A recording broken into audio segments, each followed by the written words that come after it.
부산 도심에 있는 2,000세대 규모의 알짜 재개발 단지를 놓고 조만간 시공사가 선정됩니다. 대형 건설사 간 치열한 수주전이 벌어지고 있는데 한 시공사가 조합원에게 돈 봉투를 건넸다는 의혹이 제기됐습니다. 이민재 기자가 당시 상황이 담긴 녹취록을 단독 확보했습니다. 부산 도심 내 공원과 맞닿아 재개발 대어로 꼽히는 부산 시민공원 촉진 2-1구역입니다. 아파트와 오피스텔 등 2천여 세대 규모로 공사비만 1조 3천억 원이 넘다 보니 대형 건설사들의 수주전이 치열합니다.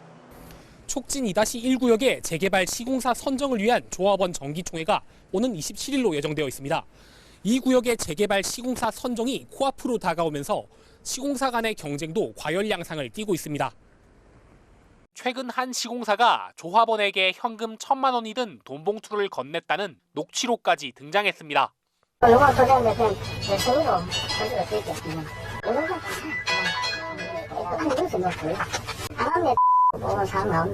신고를 접수한 경찰은 수사를 진행 중입니다. 해당 시공사는 경쟁사에 포섭된 조합원의 자작극까지 의심하며 사실무근이라는 입장입니다. 하지만 돈을 받은 조합원은 오래전부터 봐온 건설사의 홍보대행사 직원이 직접 돈을 건넸다고 주장합니다. 자부터 한다는 있었죠. 계속 혼자 만나자 하고 근데 몇 달 전부터 접근해가지고 밥 사주고 솔직히 다 해서요. 한편 다른 시공사에서도 홍보대행사 직원이 조합원을 사칭해 불법 홍보를 했다는 의혹도 나오고 있습니다. 경찰이 시공사를 상대로 본격 수사에 나선 가운데 시공사가 선정되더라도 무효 소송 등 후유증은 클 것으로 우려됩니다. KNN 이민재입니다. 매서운 한파가 이번 주 내내 계속되면서 남해안 양식장 어민들도 저수온 비상이 걸렸습니다. 현재 저수온 위기경보는 경계 단계로 상향됐는데요. 수온 변화에 민감한 양식 어류들은 말 그대로 피난을 가고 있습니다. 박명선 기자가 보도합니다. 참돔과 우럭 등을 키우는 경남의 한 양식장입니다. 바다 수온이 영상 9도에서 10도를 겨우 유지하는 요즘이 월동 양식의 고비입니다. 수온이 영상 8도 이하로 떨어지면 참돔이 먹이를 먹지 않고 7도 이하면 폐사가 시작됩니다. 한파로 인해서 수온이 많이 내려가기 때문에 고기의 폐사 우려가 있기 때문에 상당히 걱정을 많이 하고 있습니다. 8도 이하로 떨어질 경우에는 상당히 위험합니다. 지난 2011년과 2021년 등 경남에서는 과거 저수온으로 폐사 피해를 입은 뒤 더욱 신경을 곤두세우고 있습니다. 돌돔이나 참돔 같은 경우에는 온대성 어류라서 소화 능력이 엄청나게 떨어지기 때문에 장에 부담이 가고 간에 무리가 발생을 합니다. 그래서 산호급여를 거의 중단한 상태로 지금 유지하고 있습니다. 경남 남해안 일대 양식장 200여 곳의 상황은 대부분 비슷합니다. 저수온 피해 우려에 경남에서만 어류 19만여 마리가 조기 출하됐습니다. 또 참돔과 쥐치 등 저수온에 취약한 어종 200여만 마리는 비교적 수온이 높은 곳으로 옮겨졌습니다. 저수온 피해가 우려되는 지역이 거제와 통영 곳곳에 산재에 있어 월동 지역으로 이동은 필수입니다. 남해안에 내려졌던 저수온 예비주의보는 저수온 주의 경계 단계로 상향됐습니다. 상황실을 상시 운영하여 실시간 상황 전파와 저수온에 피해가 가지 않도록 현장 지도 예찰을 철저히 하고 있습니다. 지난해 여름 폭염으로 직격탄을 맞았던 양식어가에 이번에는 저수온 비상이 걸리면서 어민들의 우려가 높아지고 있습니다. KNN 박명선입니다. 강호동 합천율곡 농협조합장이 농민 대통령으로 불리는 제25대 농협중앙회장에 당선됐습니다. 20년 만에 경남 출신 회장이 탄생하면서 지역 농축협 활성화를 강조해온 강호동 조합장의 새로운 농협에 기대가 커지고 있습니다. 주우진 기자가 보도합니다. 강호동 합천율곡 농협조합장은 조덕현 동천안 농협조합장과의 결선 투표에서 최종 781표를 얻어 득표율 62.7%로 25대 농협중앙회장에 당선됐습니다. 앞선 1차 투표에서 과반 득표에는 실패했지만 607표를 받아 327표에 그친 2위 조덕현 조합장을 크게 앞서면서 당선이 확실시됐습니다. 직전 24대 선거에서 아쉽게 3위를 차지했던 강호동 조합장은 높은 인지도로 선거 초반부터 유력 후보로 거론됐고 두 번째 도전만에 마침내 회장 자리에 올랐습니다. 경남 출신으로는 20년 만입니다. 지난 1987년 합천 율곡농협에 입사해 한 길만 걸어온 농협맨으로 지역 농축협 경제사업 활성화 등이 주요 공약이었습니다. 어려운 우리 농업 농촌 농민을 위해서 농협이 확실하게 역할을 좀 해야 되겠다. 우리 지역 농협이 좀 더 그 지역에서 책임을 지고 농촌 경제 활성화를 도모하겠다. 그런 게 제 생각입니다. 농협 중앙회장은 200만 농협 조합원을 대표하면서 농협 금융과 조합을 이끌어 농민 대통령으로 불립니다. 경남 출신 농협 중앙회장이 만들어갈 앞으로의 농협에 기대가 모아집니다. KNN 주우진입니다. 온라인 동영상 서비스인 OTT 시장의 확대는 기존 영화 산업 구도를 흔들고 있는데요. 국내에서 가장 각광받는 로케이션 명소인 부산도 변화에 적극 대응해야 할 상황입니다. 김건영 기자의 보도입니다.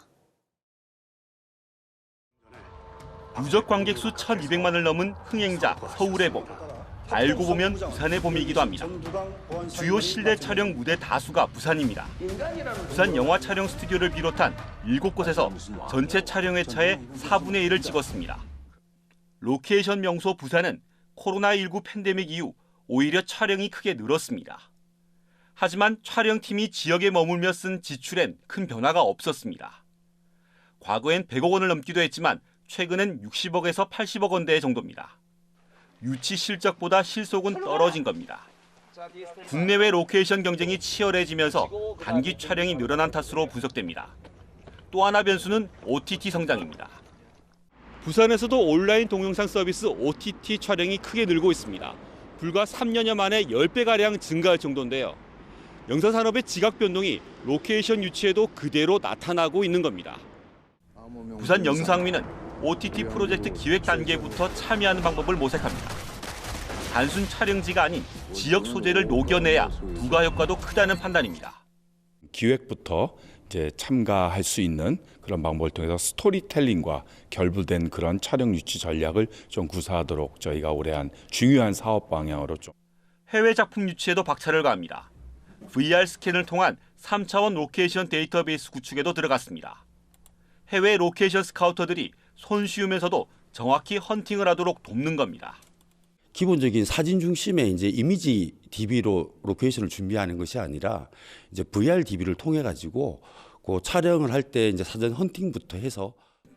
부산시 역시 OTT 플랫폼 거점 촬영 스튜디오 조성 용역을 지난달 마무리하고 구체적인 계획 수립에 들어갔습니다. KNN 김건영입니다.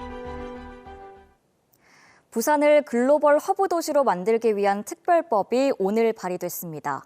세금 면제나 환급, 외국인 입국과 교육 등의 다양한 특례를 포함하고 있는데 빠르면 오는 5월 제정될 전망입니다. 표준규 기자가 보도합니다.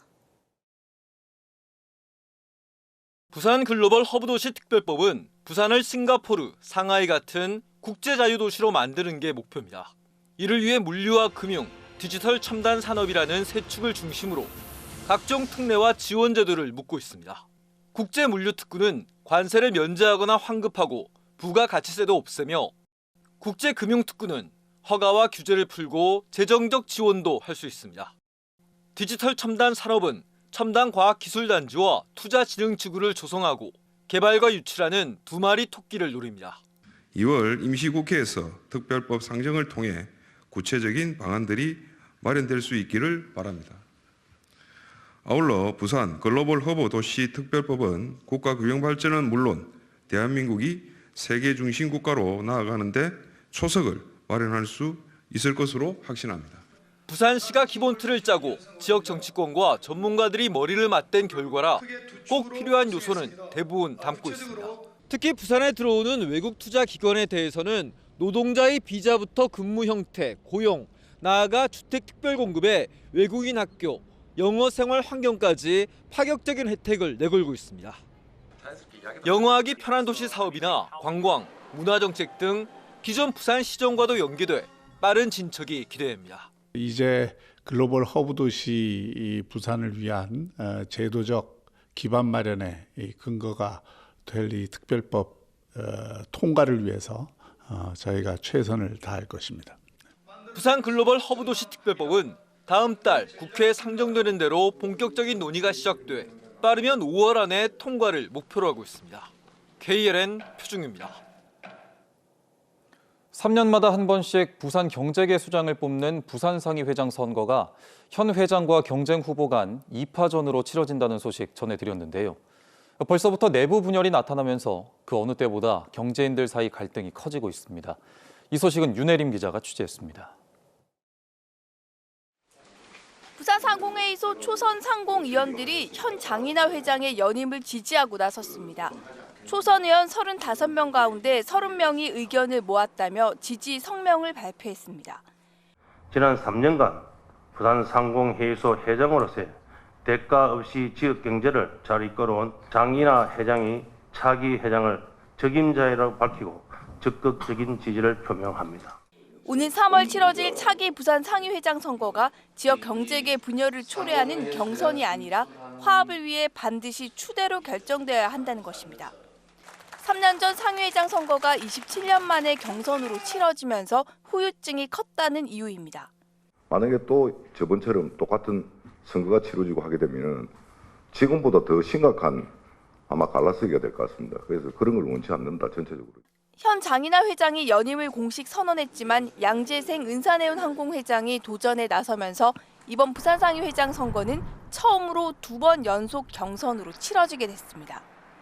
현 회장의 연임 공식 선언에도 경쟁자가 나선 것도 이번이 처음입니다.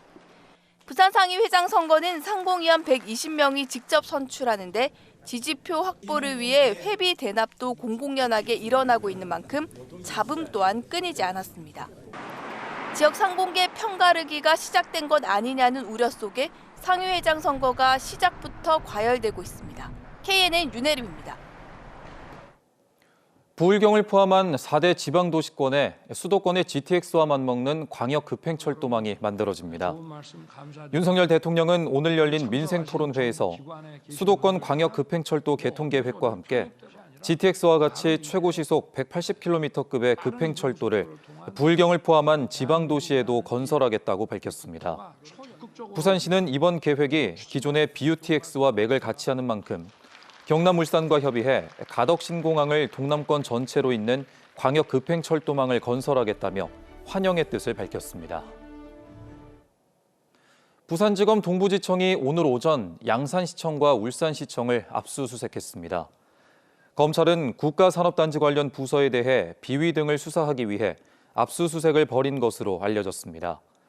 부산지검 동부지청 관계자는 정확한 수사 내용 등은 알려줄 수 없다고 밝혔습니다. 경남 방산기업들의 30조 원 규모 폴란드 무기 수출이 국회 관련법 개정 지원으로 무산 위기라는 KNN 보도와 관련해 경남 상공회의소 협의회가 국회의장 등에게 조속한 처리를 요청하는 건의문을 보냈습니다. 경남 상공회의소 협의회는 대형 무기 수출에 필요한 금융 지원을 위해 수출입 은행의 자본금 확대가 절실하다며 어렵게 열어놓은 수출길이 막히지 않도록 한국수출입은행법을 개정해달라고 요청했습니다. 진주에 있는 국방기술진흥연구소 일부 부서가 대전 이전을 검토하는 가운데 철회를 요구하는 목소리가 커지고 있습니다. 경남도 의회는 핵심 부서 이전은 국토균형 발전과 혁신도시 건설 취지에 반하고 경남의 국방, 방위산업 정책을 흔드는 것이라며 이전 논의를 즉각 중단할 것을 촉구했습니다. 조규일 진주시장도 국방기술진흥연구소가 자의적으로 지방분권균형발전법을 해석해 지방시대위원회 심의 없이 이전을 검토했다며 우동기 지방시대위원장을 만나 부서 이전 중지를 요청했습니다. 노인 일자리 지원기관인 창원 시니어클럽이 경남도청 청사에서 운영하고 있는 실버카페 수익금 1,000만 원을 취약계층에 써달라며 기부했습니다. 경남도는 전달받은 기부금으로 경상남도 사회복지공동모금회와 경상남도 자원봉사센터를 통해 폐지를 줍는 어르신 100명에게 방한복을 지원할 방침입니다.